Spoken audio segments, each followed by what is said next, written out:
The Earth is continuously bombarded with energy from the Sun and radiates most of that energy as heat back into space, making Earth's biosphere an open system in terms of energy. In contrast, the Earth's biosphere is primarily a closed system in terms of water, minerals, and nutrients. There are finite amounts of these substances which are recycled through the living and geological components of the biosphere called a biogeochemical cycle. Carbon, a key element of organic life on Earth, cycles through the biosphere in this way.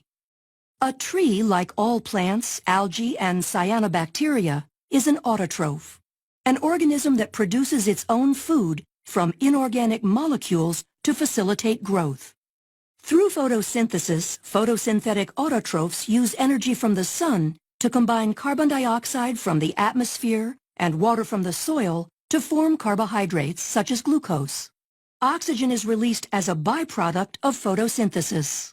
This is where we will start to track the passage of carbon through the carbon cycle. When sunlight strikes a leaf, the energy in the sunlight is captured and used to convert 6 molecules of carbon dioxide gas from the atmosphere into the 6-carbon sugar, glucose, which can be used as a source of energy for cellular reactions.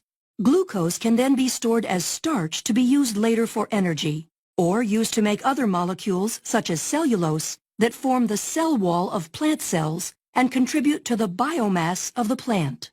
Cellulose is one of the substances aiding in the rigid nature of many plant structures, like the leaves, branches, stems, and trunk.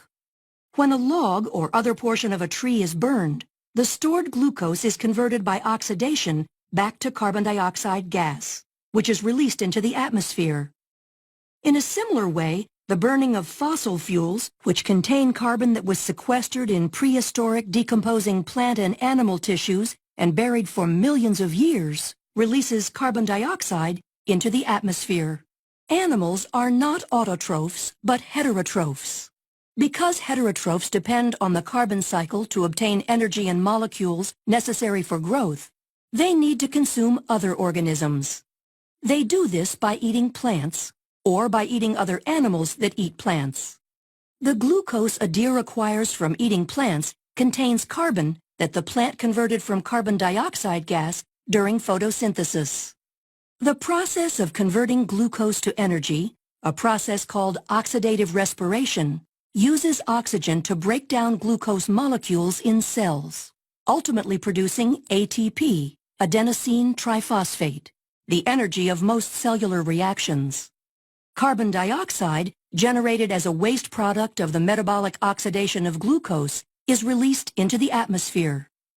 Through the same process of oxidative respiration, plants also release carbon dioxide into the atmosphere.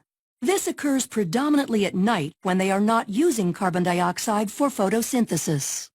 In addition to emitting carbon dioxide through oxidative respiration, animals release some carbon as solid waste. These solid waste products are broken down in the soil by decomposers, saprobes, and detritivores, organisms such as bacteria and fungi that degrade the waste to remove recyclable nutrients that they use for energy and growth.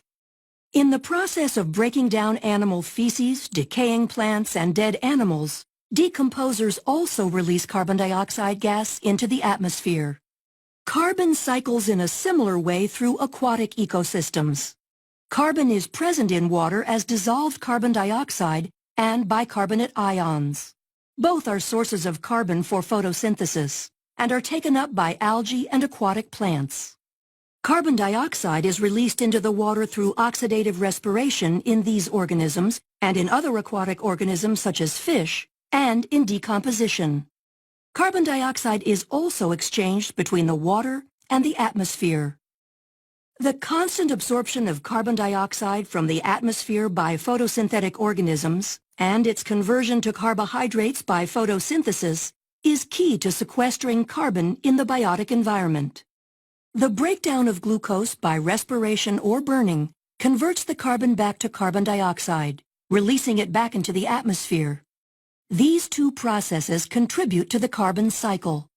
Because there is a finite amount of carbon in the Earth's biosphere, Nutrient cycling such as this is essential to life on Earth. When viewed as a biogeochemical cycle, one can see how the carbon cycle is a balance of carbon stores in the atmosphere, in the bodies of living organisms, and buried in the ground as fossil fuels.